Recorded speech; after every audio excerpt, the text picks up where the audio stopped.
1984 ਸਿੱਖਾਂ ਦੇ ਲਈ ਨਾ ਭੁੱਲਣਯੋਗ ਹੈ ਤੇ ਉੱਥੇ ਹੀ ਕਾਂਗਰਸ ਪਾਰਟੀ ਨਾ ਭੁੱਲੇ ਕਿ ਸਿੱਖਾਂ ਦੇ ਨਾਲ ਕੀ ਕੀਤਾ ਸੀ। ਦੱਸ ਦਈਏ ਕਿ ਉੱਥੇ ਹੁਣ ਰਵਨੀਤ ਸਿੰਘ ਬਿੱਟੂ ਜਿਹੜਾ ਕਿ ਕਾਂਗਰਸ ਪਾर्टी ਦੇ ਉੱਤੇ ਪਲਟਵਾਰ ਕਰਦੇ ਹੋਏ ਦਿਖਾਈ ਦੇ ਰਹੇ ਨੇ ਤੇ ਰਾਹੁਲ गांधी ਦੇ ਵੱਲੋਂ ਜੋ ਬਿਆਨ ਦਿੱਤਾ ਗਿਆ ਉਸ ਨੂੰ ਲੈ ਕੇ ਲਗਾਤਾਰ ਵਿਵਾਦ ਜਾਰੀ ਹੈ, ਸਿਆਸੀ ਘਮਸਾਨ ਹੈ ਤੇ ਜਿਸ ਤੋਂ ਬਾਅਦ ਦੱਸ ਦਈਏ ਕਿ ਰਵਨੀਤ ਬਿੱਟੂ ਦੇ ਵੱਲੋਂ ਹੁਣ ਫਿਰ ਤੋਂ ਰਾਹੁਲ गांधी ਦੇ ਉੱਤੇ ਪਲਟਵਾਰ ਕਰ ਦਿੱਤਾ ਹੈ ਤੇ ਜਿਸ ਨੂੰ ਲੈ ਕੇ ਸਿੱਖਾਂ ਦੇ ਹੱਕ ਦੇ ਵਿੱਚ ਉਹਨਾਂ ਨੇ ਇੱਕ ਵੱਡਾ ਬਿਆਨ ਦਿੱਤਾ। ਉਹ ਤੁਹਾਨੂੰ ਸੁਣਾਉਂਦੇ ਹਾਂ ਰਵਨੀਤ ਸਿੰਘ ਬਿੱਟੂ ਦਾ ਹੋਰ ਕੀ ਕਹਿਣਾ है। देखो, आज आपके सामने एक पंजाबी और एक देश तो एक ही है। यहाँ हिंदू सिख मुसलमान कोई ये मतलब ही नहीं है कोई। और एक सिख, मैं पगड़ी बांध के यहाँ पे अब एयरपोर्ट पे उतरा हूँ, अब ट्रेन में जाऊंगा, ट्रेन में से फिर एयरपोर्ट जाऊंगा। और मतलब इतनी छोटी बात की है जो सिखों के लिए मतलब जितना उन्होंने, मैंने समझा भी परेशानी में डाला ये बात बोल के माइनॉरिटीज को। अरे कोई जितनी रिस्पेक्ट एक जो सिख है उसको देते हैं। आज मैं बिहार में खड़ा हूं, यहाँ पटना साहब में और बाकी जिलों में मैं समझता हूं लाखों की गिनती में सिख हैं। यहाँ पे एक हमारा मेन गुरु गोविंद सिंह जी का बर्थ प्लेस है, तख्त है यहाँ पे।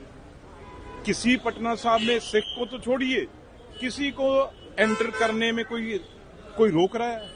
और यहाँ पे जब हमारी शताब्दी थी पटना साहब में, कितने बड़े लेवल पे वो शताब्दी मनाई गई। अभी कुछ दिन पहले नड्डा साहब खुद एज ए प्रेसिडेंट वहां माथा टेकने गए और पगड़ी सजा के गए। ये सिखों के कातिल हैं जो, उनको ये बात करनी नहीं चाहिए।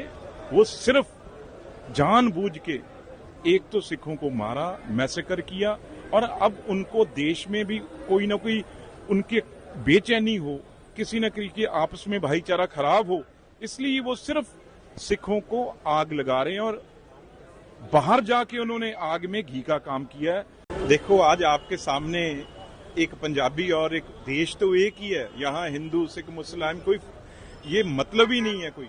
और एक सिख, मैं पगड़ी बांध के यहाँ पे अब एयरपोर्ट पे उतरा हूँ, अब ट्रेन में जाऊंगा, ट्रेन में से फिर एयरपोर्ट जाऊंगा। और मतलब इतनी छोटी बात की है जो सिखों के लिए मतलब जितना उन्होंने, मैंने समझा भी परेशानी में डाला ये बात बोल के माइनॉरिटीज को। अरे कोई जितनी रिस्पेक्ट एक जो सिख है उसको देते हैं। आज मैं बिहार में खड़ा हूँ, यहाँ पटना साहब में और बाकी जिलों में मैं समझता हूँ लाखों की गिनती में सिख हैं। यहाँ पे एक हमारा मेन गुरु गोविंद सिंह जी का बर्थ प्लेस है, तख्त है यहाँ पे। किसी पटना साहब में सिख को तो छोड़िए, किसी को एंटर करने में कोई रोक रहा है।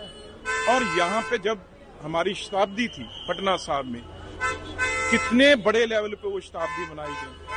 अभी कुछ दिन पहले नड्डा साहब खुद एज ए प्रेसिडेंट वहां माथा टेकने गए और पगड़ी सजा के गए। ये सिखों के कातिल हैं जो, उनको ये बात करनी नहीं चाहिए। वो सिर्फ जानबूझ के एक तो सिखों को मारा, मैसेकर किया, और अब उनको देश में भी कोई ना कोई उनकी बेचैनी हो, किसी न किसी के आपस में भाईचारा खराब हो, इसलिए वो सिर्फ सिखों को आग लगा रहे हैं। और बाहर जाके उन्होंने आग में घी का काम किया है।